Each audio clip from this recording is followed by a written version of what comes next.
കോൺഗ്രസിന്റെ ഡൽഹിയിലെ മീറ്റിംഗിൽ ആന്റണിയോട് എല്ലാവരും ചോദിച്ചത് ഒന്നു മാത്രമാണ്. സുധാകരനെ മാറ്റാനുള്ള തീരുമാനം മുതിർന്ന നേതാക്കളെല്ലാം എടുത്തിട്ടും ചുണ്ടിനും കപ്പിനും ഇടയിൽ വന്ന ഇങ്ങനെ ഒരു മനം മാറ്റത്തിന് പുറകിലെ കാരണം എന്താണ് എന്ന്. എന്നാൽ ആ ചോദ്യങ്ങളെയൊന്നും നേരിടാതെ ഒഴുക്കൻ മട്ടിൽ എന്തൊക്കെയോ പറഞ്ഞ് തടി തപ്പുകയായിരുന്നു ആന്റണി. അങ്ങനെ ചുമ്മാ പേടിക്കുന്നവനൊന്നുമല്ല AK ആന്റണി.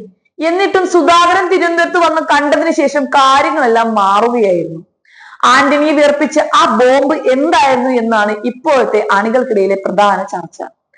അത് മറ്റൊന്നുമായിരുന്നില്ല, എടുപിടി എന്ന് പറഞ്ഞ് ഇങ്ങനെ തന്നെ മാറ്റിയാൽ എത്രയും പെട്ടെന്ന് തന്നെ താൻ പാർട്ടി വിടുമെന്നും അതിനുശേഷം വെറുതെ ഇരിക്കില്ലെന്നും ഉടനെ തന്നെ BJP-യിൽ പോവുമെന്നുമാണ് ആന്റണിയോട് സുധാകരൻ പറഞ്ഞത്. അതോടുകൂടി പേടിച്ച ആന്റണി തീരുമാനം മാറ്റാൻ പറഞ്ഞ് സോണിയയെ വിളിക്കുകയായിരുന്നു. എന്നും പ്രശ്നങ്ങൾ മാത്രമായി തകർച്ചയുടെ വക്കിൽ നിൽക്കുന്ന പാർട്ടിക്ക് ഇനി അതുകൂടി താങ്ങാനുള്ള കെൽപ്പില്ല എന്ന തിരിച്ചറിവ് തന്നെയാണ് ആന്റണിയെ കൊണ്ട് തീരുമാനം മാറ്റിപ്പിച്ചത്. തന്നെ പാർട്ടിയിൽ നിന്നും ഒറ്റപ്പെടുത്താൻ പോകുന്നു എന്നും അതിനായി പ്രധാന നേതാക്കന്മാരെല്ലാം കൂട്ടുനിൽക്കുന്നു എന്നുമുള്ള തിരിച്ചറിവിൽ ഭയന്ന സുധാകരൻ ആദ്യം ചെയ്തത് കോൺഗ്രസ് ഇല്ലെങ്കിൽ പിന്നെ എന്ത് ചെയ്യുമെന്ന കാര്യത്തിൽ തീരുമാനമെടുക്കുകയാണ്. ആ സമയത്താണ് BJP-യിലെ ഒരു മുതിർന്ന നേതാവ് സുധാകരനെ സമീപിച്ചതും. മുൻപും പലതവണ BJP സുധാകരനെ സമീപിച്ചിരുന്നുവെങ്കിലും അപ്പോഴെല്ലാം ഓരോരോ കാരണങ്ങളായി സുധാകരനെ പിന്നോട്ട് വലിക്കുകയായിരുന്നു. എന്നാൽ ഇപ്പോൾ ഉണ്ടായ സംഭവങ്ങൾ തന്നെ വല്ലാതെ വിഷമിപ്പിക്കുന്നതാണെന്നും അത് തന്റെ അസ്തിത്വത്തെ തന്നെ ബാധിക്കുമെന്നും മനസ്സിലാക്കിയ സുധാകരൻ പിന്നെ ഒന്നും നോക്കാതെ BJP-യിൽ ചേരാൻ തീരുമാനിക്കുകയായിരുന്നു.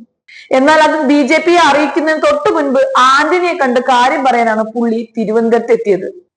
അതേസമയം ഒരൊറ്റ ചോദ്യം ഒരൊറ്റ ഉത്തരം എന്ന ഫോർമാറ്റിൽ VM സുധീകരനും മുല്ലപ്പള്ളി രാമചന്ദ്രനും അടക്കമുള്ള കേരളത്തിലെ 14 നേതാക്കളെ വിളിച്ച് രാഹുൽ ഗാന്ധി സുധാകരനെ മാറ്റുന്ന കാര്യം ചർച്ച ചെയ്തിരുന്നു.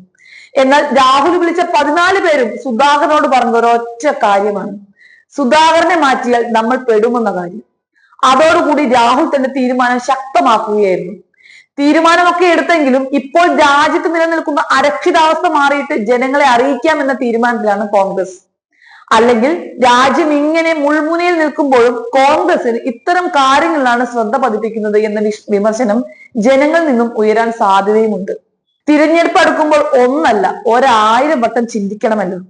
എന്തൊക്കെ പറഞ്ഞാലും ഒരു പ്രായമാവുമ്പോൾ സർക്കാർ സർവീസിൽ നിന്നൊക്കെ റിട്ടയർ ആവുന്നത് പോലെ പാർട്ടിയിൽ നിന്നും റിട്ടയർ ആവുന്നതാണ് നല്ലത്. പ്രത്യേകിച്ച് ഒരു പാർട്ടിയുടെ തലപ്പത്തിരിക്കുന്നവർ വീണ്ടും ആ സ്ഥാനം തന്നെ തുടരുകയാണെങ്കിൽ കൊതിയും നുണയും കൂടുമെന്നല്ലാതെ വേറെ മാറ്റമൊന്നും വരാൻ പോകുന്നില്ല. വേണ്ടത് യുവാക്കൾക്ക് ഒഴിഞ്ഞു കൊടുക്കുകയാണ്. അവർ പുതിയ ആശയങ്ങൾ കൊണ്ടുവരട്ടെ, അത് പ്രാവർത്തികമാക്കട്ടെ. പ്രവൃത്തി പരിചയം കൊണ്ട് നല്ല ഉപദേശകനായി ഈ മുതിർന്ന നേതാക്കൾക്ക് തുടരുകയും ചെയ്യാം.